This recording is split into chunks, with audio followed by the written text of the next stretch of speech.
Mastering can. Unlocking the power of modal verbs and conditionals. Hello, English learners. Today, we're diving into the world of conditionals, more specifically, the world of modals within conditionals. A common pitfall many learners face is the incorrect use of modals in conditional sentences. One of these modals is the word can.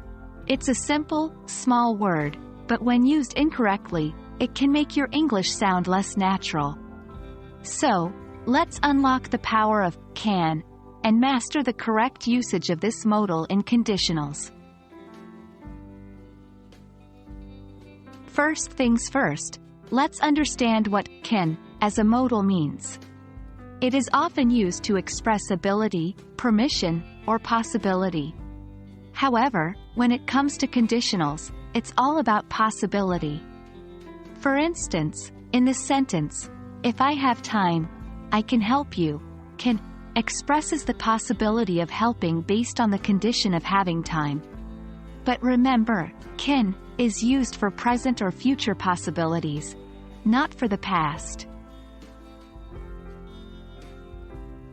Now, let's look at a common mistake. Some learners use can in the if clause, like, if I can have time, I will help you. This is incorrect because the if clause should express a condition, not a possibility. Instead, use can in the main clause to express the possibility.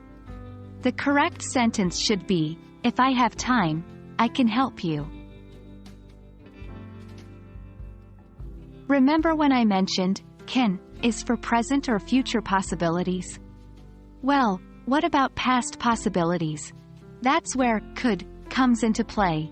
If we want to talk about a past possibility in a conditional sentence, we use could in the main clause. For example, if I had seen you, I could have helped you. And that's it. Those are the basics for using can correctly in conditional sentences. Remember, use can to express possibility in the main clause, not the if clause, and for past possibilities, make sure to use could. We hope this video has been helpful. Keep practicing and soon enough, you will master the use of can in conditional sentences.